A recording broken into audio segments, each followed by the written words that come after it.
একঘেয়ে আলু রেসিপি ভালো না লাগলে খুব সহজেই বানিয়ে ফেলতে পারেন আলুর চটপটা মশলাদার রেসিপি, যেটা কিন্তু দুপুরে ভাতের সাথে এমনকি রুটি পরোটা লুচি সবটার সঙ্গে খেতে ভীষণই ভালো লাগে। তো নমস্কার বন্ধুরা, মনীষা রান্নাঘরে সবাইকে স্বাগত।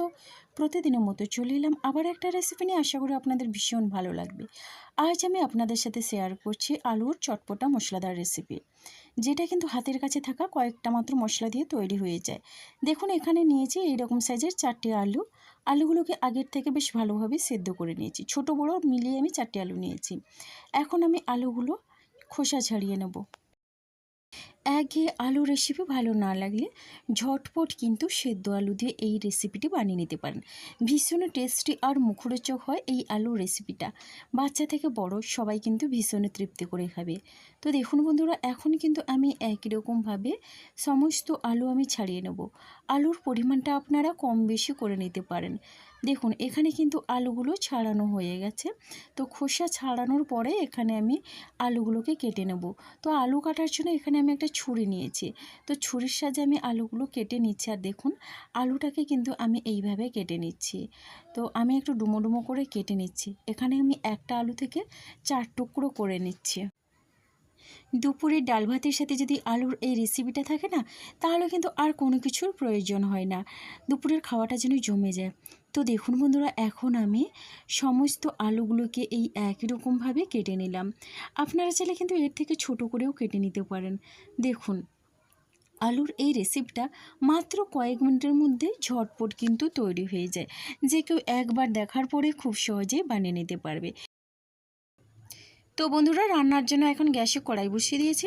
আর কড়াইটা গরম করে এখানে কিছুটা পরিমাণে দিয়ে দিলাম সাদা তেল। তেলটাকে গরম করে একটা শুকনো লঙ্কা কেটে দিয়ে দিলাম।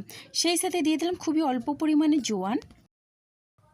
আর দিয়ে দিচ্ছি এখানে হাফ চামচের মতো গোটা জিরে। বন্ধুরা, এখন আমি খুব সুন্দরভাবে কিন্তু এই ফোড়নটাকে হালকা করে ভেজে নেব। এখানে জোয়ানটা দেওয়ার কারণে কিন্তু রেসিপির স্বাদটা অসাধারণ লাগে। দেখুন, এখন আমি একটু নাড়াচাড়া করে নিচ্ছি। হালকা করে এখানে ফোড়নটা ভেজে নিলে দারুণ একটা সুগন্ধ বেরোয়।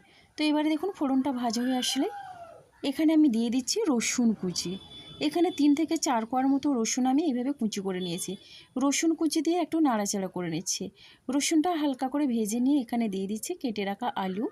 আলুটা দিয়েও বেশ ভালোভাবেই নাড়াচাড়া করে নেব। গ্যাসের ফ্লেমটা কিন্তু এখানে আমি মিডিয়ামে রেখেছি। আর মিডিয়াম ফ্লেমে রেখে আলুটাকে নাড়াচাড়া করে ভেজে নিতে হবে। কোনো রকমে গ্যাসের ফ্লেমটা কিন্তু এখানে বাড়ানো যাবে না, যেহেতু আমি এখানে জল ছাড়া রান্না করব। তার জন্য লো টু মিডিয়ামে রেখে রান্নাটা করে নিতে হবে। তো এবারে আমি এখানে দিয়ে দিচ্ছি স্বাদ অনুসারে লবণ। আর লবণটা দেওয়ার পরে দিয়ে দিচ্ছি এখানে হলুদের গুঁড়ো, একেবারে 1 চিমটির মতো। তো এবারে লবণ আর হলুদের গুঁড়ো দিয়ে বেশ ভালোভাবে নাড়াচাড়া করে ভেজে নেব। আলু ভাজার এই রেসিপিটা বন্ধুরা মুখের স্বাদ লেগে থাকার মতো হয়। দেখুন, এখন আমি লো টু মিডিয়ামে রেখে একটু নাড়াচাড়া করে নিচ্ছি। তো বন্ধুরা, এবারে আমি এখানে দিয়ে দিচ্ছি কাঁচা লঙ্কা কুচি। এখানে 3টে কাঁচা লঙ্কা এইভাবে আমি কুচি করে নিয়েছিলাম। আর কাঁচা লঙ্কা কুচি দিয়ে বেশ ভালোভাবেই নাড়াচাড়া করে নিচ্ছি। আর এই রেসিপিটা একটু ঝাল ঝাল হলে ভীষণই ভালো লাগে। তবে আপনারা যেমন ঝাল খাবেন সেই বুঝে লঙ্কা দেবেন।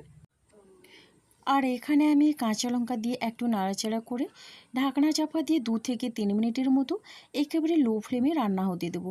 এতে করে কিন্তু কাঁচা লঙ্কার যে একটা ফ্লেভার থাকে, সেটা কিন্তু আলুর মধ্যে বেশ ভালোভাবেই ঢুকে যায়। আর এই রেসিপিতে কাঁচা লঙ্কার ফ্লেভারটা দারুণ লাগে।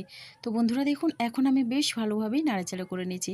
আলুর গায়ে কিন্তু সুন্দর একটা ভাজা ভাজা মিষ্টি কালার ধরেছে। তো এখন আমি এখানে দিয়ে দিচ্ছি চিলি ফ্লেক্স। আর চিলি ফ্লেক্স বলতে এখানে আমি শুকনো লঙ্কা দুটো এইভাবে ছোটো ছোটো করে কেটে নিয়েছি, যেহেতু আমার কাছে চিলি ফ্লেক্সটা নেই। তো দেখুন, এইভাবে বেশ ভালোভাবেই আমি নাড়াচাড়া করে মিশিয়ে নেব। ঝালটা আপনারা যেমন খাবেন সেই বুঝে দেবেন। দেখুন, এখন আমি এখানে দিয়ে দিচ্ছি 1 চামচ পরিমাণে জিরের গুঁড়ো। আর জিরের গুঁড়ো দিয়ে বেশ ভালোভাবে মিশিয়ে নিচ্ছি। হাতের কাছে থাকা এইসব মশলা দিয়ে রান্না করলে কিন্তু ভীষণই টেস্টি হয়। বাইরে থেকে কিন্তু কোনো রকমই কোনো মশলার প্রয়োজন হয় না আনার। দেখুন, এখানে কিন্তু আমি রসুন দিয়ে রান্না করছি। যদি আপনারা এখানে পেঁয়াজ দিতে চান পেঁয়াজও দিতে পারেন, আর যদি একেবারে নিরামিষভাবে রান্না করতে চান তাহলে কিন্তু রসুনটা দেবেন না। তো দেখুন এখন আমি লো টু মিডিয়াম ফ্লেমে রেখে অনবরত নাড়াচাড়া করে নিচ্ছি। আর এখন আমি এখানে দিয়ে দিচ্ছি কাসুরি মেথি। তো কাসুরি মেথি দিয়ে কিন্তু খুব সুন্দরভাবে নাড়াচাড়া করে নেব। তার আগে দিয়ে দিচ্ছি এখানে খুবই অল্প পরিমাণে আমচুর পাউডার। আমচুর পাউডার দিলে একটু টকটক লাগে আর অনেকটা চটপটা হয়। এখানে হাতের কাছে যদি আমচুর পাউডার না থাকে তাহলে এখানে হাফ চামচের মতো আলুর পরিমাণ অনুযায়ী লেবুর রস দিয়ে দিবেন, এতে করেও কিন্তু দারুণ লাগবে খেতে। দেখুন এইভাবে করে আমি মিশিয়ে নিচ্ছি।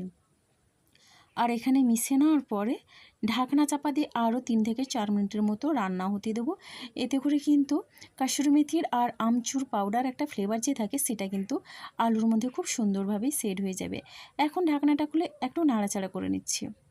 জল ছাড়া যেহেতু রান্না হচ্ছে তার জন্য কিন্তু একটু ঢাকনা চাপা দিয়ে রান্না করে নিলে খুব সুন্দরভাবে রান্নাটা তৈরি হয়ে যায়, একেবারে পারফেক্ট আলুর রেসিপি।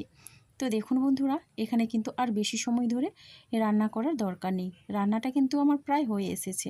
তো এবারে আমি এখানে দিয়ে দিচ্ছি ধনেপাতা কুচি। আর একটা কথা বলে রাখি, এটা কিন্তু বিলেতি ধনেপাতা কুচি, এটা কম বেশি সবার বাড়িতে সারা বছরই হয়ে থাকে। এখন দেখুন ধনেপাতা কুচি দিয়ে বেশ ভালোভাবেই নাড়াচাড়া করে মিশিয়ে নেব। দারুণ টেস্টি হয় আলুর এই রেসিপিটা। আপনারা কিন্তু একবার খাওয়ার পরে অবাক হয়ে যাবেন। দেখুন কালারটাও কিন্তু খুব সুন্দর এসছে। বন্ধুরা, আলুর তো অনেক রকমের রেসিপি খেয়েছেন, তবে এটা একবার হলেও ট্রাই করে দেখতে পারেন। আশা করি আপনাদের কিন্তু ভীষণ ভালো লাগবে। একবার খাওয়ার পরে কিন্তু বারবার খেতে চাইবেন। দেখুন এইভাবে কিছু সময় ধরে নাড়াচাড়া করে নিলাম। রেসিপিটা ভালো লাগলে লাইক কমেন্ট শেয়ার এবং সাবস্ক্রাইব করে আমার পাশে থাকবেন। আর হ্যাঁ, মিষ্টি একটা কমেন্ট করবেন। আপনাদের একটা কমেন্ট কিন্তু আমাকে অনেকটা উৎসাহ দেয় নতুন নতুন রেসিপি বানানোর জন্যে। তো রেসিপিটা কিন্তু পরিবেশনের জন্য একেবারেই রেডি। আর কতটা লোভনীয় হয়েছে দেখেই বুঝতে পারছেন। তো দেখুন এখন আমি পরিবেশন করে নিচ্ছি। এই রকম আলুর তৈরি লোভনীয় রেসিপি কিন্তু আমার চ্যানেলে অনেক ধরনের দেওয়া আছে। প্রত্যেকটা রেসিপি কিন্তু খুবই সহজ এবং সরল। যে একবার দেখবে সে কিন্তু বানিয়ে নিতে পারবে ঝটপট। আপনারা চাইলে কিন্তু দেখে আসতে পারেন। আর আজকের আলুর যে এই রেসিপিটা তৈরি করলাম এটাও কিন্তু খুবই সহজ, আর দেখলেন তো কয়েকটা মাত্র মশলা দিয়ে তৈরি হয়ে গেল। তো বন্ধুরা, আজকের রেসিপিটা আমার এই পর্যন্ত।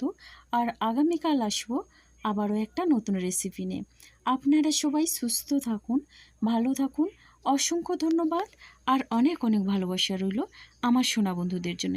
তাহলে বন্ধুরা, আজকের মতো সবাইকে টাটা।